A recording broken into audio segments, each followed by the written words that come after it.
Hey guys, X3 Quaddy here. Just came back flying my old reliable Tyro69 upgrade.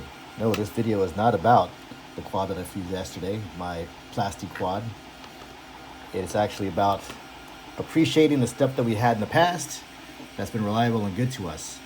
I really dig and love this 4-inch quad that I just made, but there's some things that I purchased that disappointed me. For number one, if you watch that video from just yesterday, you'll see that the flight footage was very, very staticky, a lot of snow. And that's because the VTX that I chose was this Diamond VTX that I thought was going to give me great reception because it said 200 milliwatts, but I was not getting great range and I got snow the whole time. And I just thought, you know, that was just normal because I haven't flown my Tyro69 reboot in a while. And so today I went and flew it. And this VTX that I used for the Tyro69 build is at, you can get on Amazon, it's like $18 or $14 for the WolfWhoop 200 milliwatt VTX, and that sucker is just awesome. I mean, it doesn't seem like it's 200 milliwatts, it seems like it's more like 400 milliwatts, and because it got me all the way down the field, I barely lost connection, and it was just, the visual that I had on my quad was just way better on a Tyro69 build than on my plastic quad. And another thing that I forgot to change out was I tried to use an old receiver from another quad, and that just didn't work today when I tried to fly plastic quad. It just dropped to the ground too close to me. So I think I'm gonna have a long range antenna with my R9M, I believe, so I might just put that on it and go from there. But yeah, this sucker though is awesome. It's so fast, it's ridiculous. And like I said, I wish I knew some capable pilots that can actually prove this to you, just how fast this is on 6S.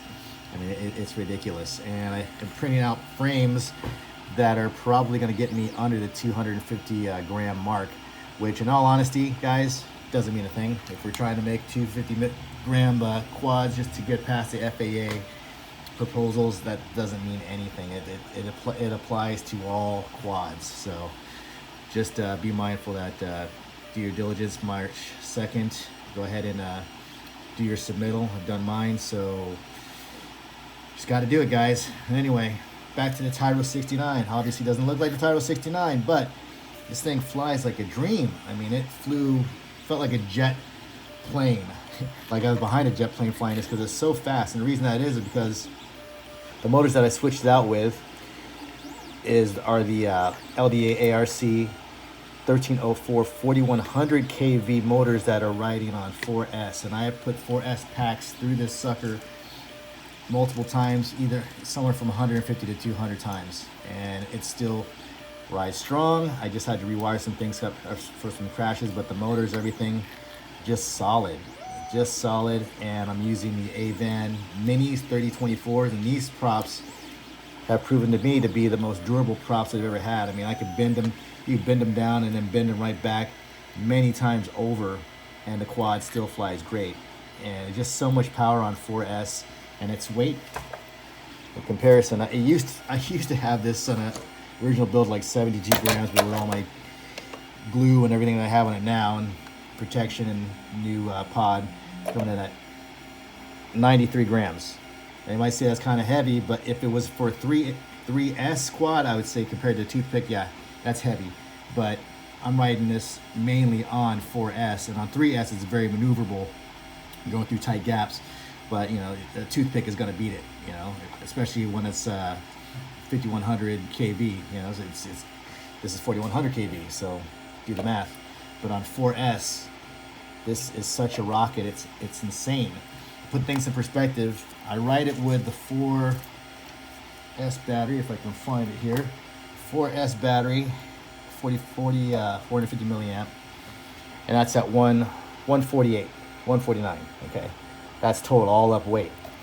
And I'm getting 3 minutes of flight time.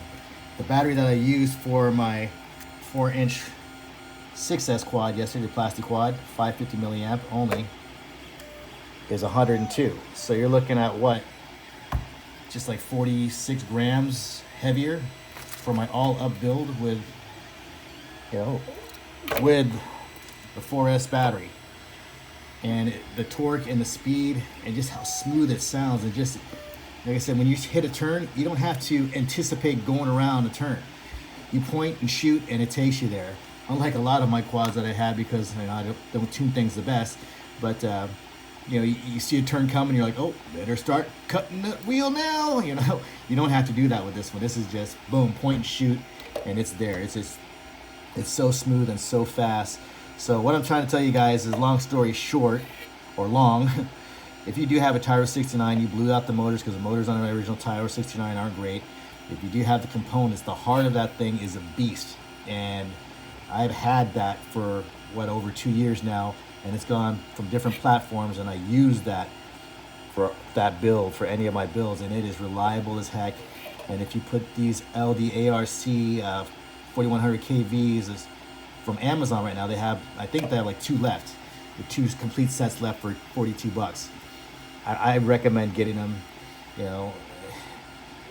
You won't be disappointed with how much fun this thing is and how smooth and fast it is. I took it to the park once again today, and people were just tripping. They could not believe how fast this thing was and just how maneuverable it was.